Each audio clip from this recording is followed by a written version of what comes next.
Hey, for them that diligently seek him, roughly paraphrase, so it's gonna be a reward. That's why people think that we doing this for nothing, man.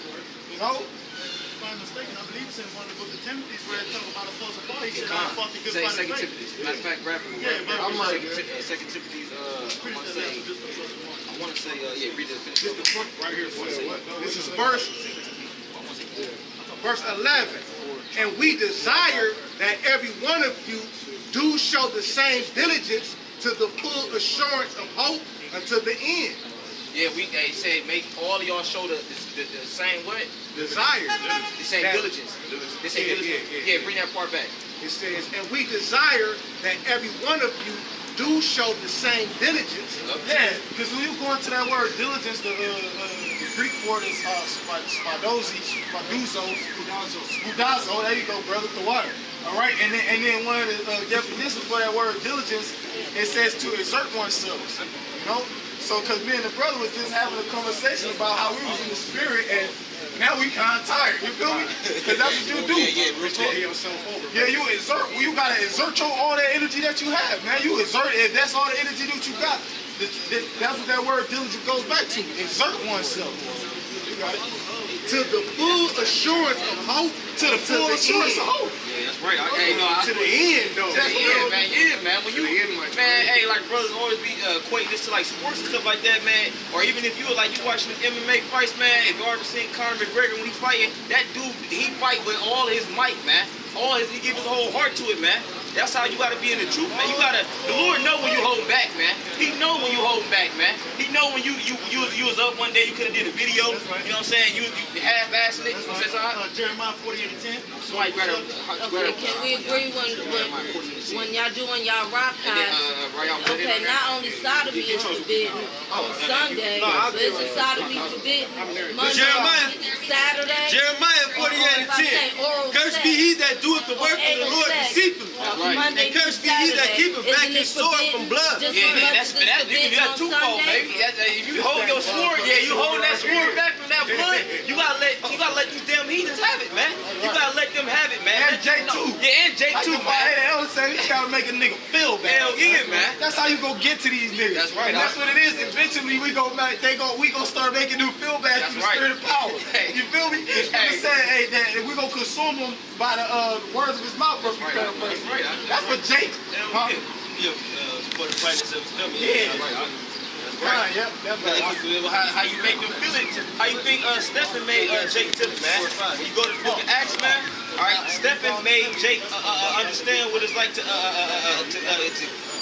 know the truth, man. Stephen, he was slanging the word so crazy, man. The niggas like, man, we gonna stone his ass, man. That's what Jake wanted to do to us, man. Yeah. That's how Jake. I was about to say that. When Jake get confounded, they get carnal. Because they are their father the devil. They are their father the devil.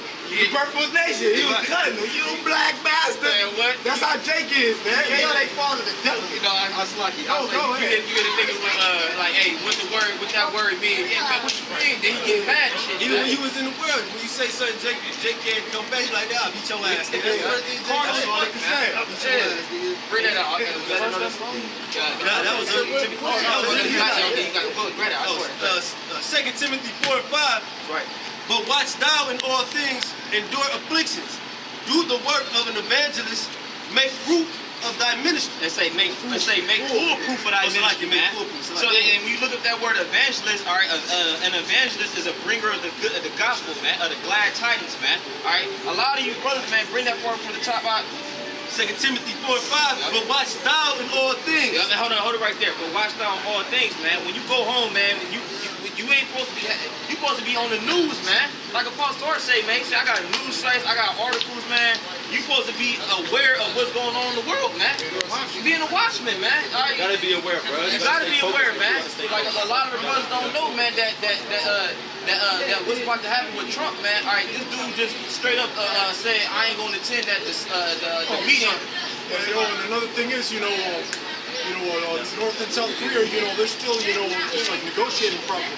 So, it looks like, when you're looking at, things like that on the horizon, it looks as if, North and South Korea are getting, kindling better relations than North Korea and the United States. And that's one of the things, we've been saying that, one of the things that might play out. That's what they might say.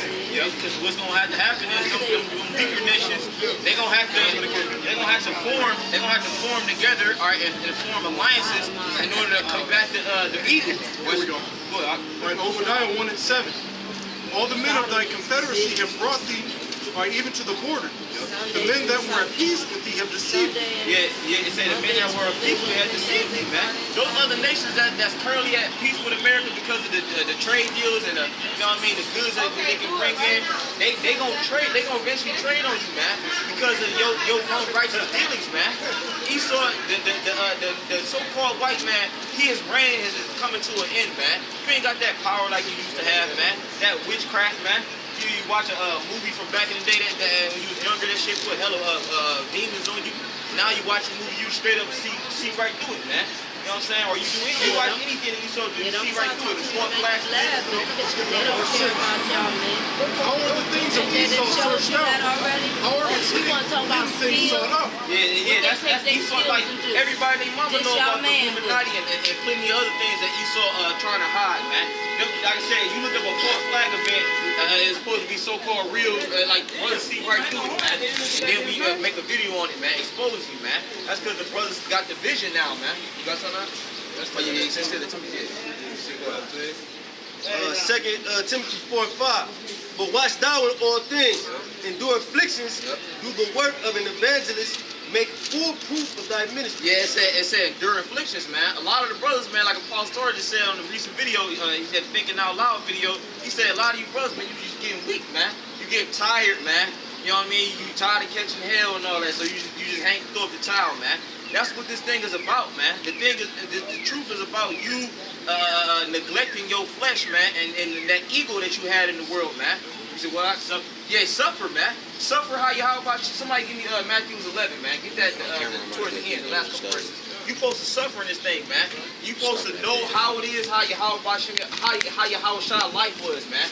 And what's so crazy, man, we suffer all our life, man. Because the scripture say that the Lord don't put you through nothing that you can't handle. So we've been suffering all throughout our life, and the things that the Lord suffers with is things that we had already been through before. That's right, huh? It's just what makes it more intensified now. Jake got responsibility now. So Jake like, man, I don't want nothing to do with that. You want to say something? I got scripture for my way. Back up right quick though, because the scripture do say, and I can't put up the dome, but it talks about you got to take your cross, man. You got to bear that burden, man. You got to take up your cross. That's a part of your trial, your life. Yeah, it's part of your life, man. The scripture said that the servant is not greater than his master. That's right. Scripture also said that we what? Unprofitable servants. That's right, man. We just doing this for the name's sake of the Heavenly Father. Whether we get rescued or not. Because the scripture also said that we may be saved. That's right. Put in the work and do what you got to do that ye may be. Hey, I gotta say that too. You said that too. You should wanna live like this, man. On this side, because brothers be thinking they deserve like hella women and gold. You don't deserve it, man. Let's be real, man. When you look at it, you gotta look at it. Whenever the one thing that keeps me in this is of course because I'm at the age you see all the people are that you came up with now they have families, now they talking about they run businesses and shit, or they're doing all this big stuff, but where's that one scripture, the corruptible crown and the incorruptible? But like it's like my main point is we're gonna be a better case, for what we're doing and what we're gonna get for it, as opposed to them. Because I was looking at it that way, these people in the world, I look at they're the ones who are a bunch of lames, even though they look at us like that. As far as what they have, what we're gonna get, I'd rather. Because I was, I'm down with the sweeter deal basically. That's the mentality. That's one of the things that keeps me, not only the fear, but the promise of the type of level that you're gonna be on, when you make it all the way through. Having that pineal gland, or in good case, that celestial body, or not only all the pleasures, but or just being balanced, or I just can't put it in words for the most part. Talks about testing, how to stop the 1 Corinthians chapter 15, verse 53. How to stop For this pestilence corruptible other must than be quarantining a put person. on Other incorruption, than quarantine. and this mortal must Or put on isolate. immortality. Read it again. Read it again. Hey, this 1 Corinthians chapter 15, verse 53. For this corruptible must put on incorruption. Oh, nah, but that's a good one, though. It ain't talking about the corruptible crown. It's cool. And that's what it is. The corrupted, right? We was corrupted, but we put on incorruption. We put on incorruption by what?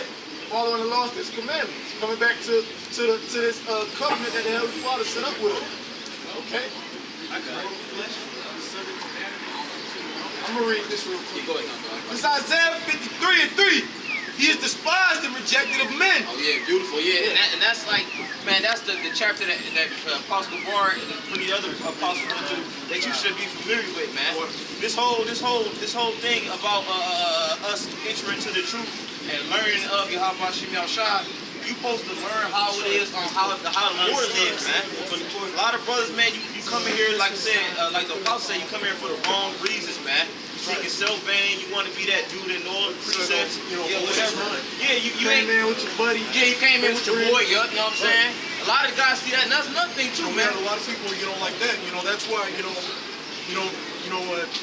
certain point, I was just like kind of weary, from time to time, we've had, some, or, they bring a friend in the world, or, it just doesn't work out. And I'm a first, which form of that, man? I can testify. Right, but now, the most, hardcore people, in this camp are people, who I don't know from Adam, or, who I've never, seen before in my entire life. That's how the Lord, does it. That's part of, the meaning of that word on the elect, eclectos, or, just being, snatched up at random. Yeah, snatched up out of obscurity. Yeah, right. The most He got us out of obscurity. Like that sunken place. He snatched us out of obscurity. Hell yeah, saved us, man. And now we got a second chance at life, man. Go ahead. Isaiah 53 and 3. He is despised and rejected of men, a man of sorrows, and acquainted with grief. Yeah, bring that part back. Okay, so I was just going to say, if I may, because look, he was also King Solomon. King Solomon was the most wise man. He said, I gave my heart to know knowledge and wisdom, and also madness and folly, man. All right, because he increased in knowledge, increased in sorrow. Right? And that was one of the reasons, too, man. He drunk a lot, man. Yeah, like this whole life, man, it's like like this life that people live, man, it's a front, man. Most of these people out here, if not all these people out here, you live in a false life, man. You go to work, you 9 to 5, let's say you get, because for the most part, you work 40 hours a week. You got 2 days off, and them 2 days you're gonna front, man. You're gonna hit a club, or you're gonna, do whatever the fuck y'all do, an average person does, go to the movies or whatever, and you're gonna front for the rest of that whole 2 days, and then you're gonna get back to work. It's gonna be bullshit, man. And y'all trying to talk down on us, man. We came to grips with it like my life ain't shit, man. It's sad that they live, not their lives. Man, straight up, I brought it out yesterday, man. I hold that real quick. Got you I just got a quick one. What you just said. Proverbs 1 and 22. How long you simple ones when you love simplicity. That's right. And the scorners delight in their scorning, and the fools hate knowledge. Yeah, hey man, how long do you sit on love simplicity, man? How long you gonna keep loving this current life that you live, man? And you haven't got it yet, and this life ain't shit, man. Your life is a front, man. You struggling to stunt, and and to look like the man. Meanwhile, you might have a wife and the kids and all that, and the whole nine, nice car. He's going to take all that away. You're a woman, man. All right? Luke 14 and 26. If any man come to me and hate not his father and mother and wife and children and brethren and sisters, and his own life also, who cannot be my disciple. Hey, and that's what this thing is about, man. You gotta hate your life, and you gotta really despise it, man. The whole point of becoming a student of a teacher is to eventually, come in the understanding of what level he was on, man. Yeah, mastery. A certain level of strive for the mastery. That's right. To use what you've been taught to the full. And the only way that you can do that, right, is to be able to be willing to forsake everything that this life teaches you need or your flesh desires, man. All right? Become a soldier, man. That's right. got that for you. You got something. No, go ahead. I get that part. This is Ecclesiastes, chapter 1, verse 17. And I gave my heart to know wisdom and to know madness and folly. That's like you were saying. And if I could get a precept with them real quick, read that again. This is Ecclesiastes, chapter 1, verse 17. And I gave my heart to know wisdom and to know madness and folly. I perceive that this is. He gave his heart, man. Also, you know, he gave his mind to it. Right. That's what you was going into. You know? And both sides, that's where the grief come in. Both sides of it. Right. You was on the left hand side doing this shit. Now you striving for righteousness, and you see how hard it is. I got a real man. Real quick, this so Rock, chapter 13 and 26. It says a cheerful continent is a token of heart that is in prosperity, and the finding out of parables is a wearisome labor of the mind. Right, because you started, you know both sides of it, man. It's wearisome labor, man. Right? Where you gotta worry about yourself first and foremost, right? Containing yourself within the flesh. You're surrounded by demons. If you drop it, let's say you drop an angel, proverbially what they say is an angel in a room full of demons. It's gonna be a torture.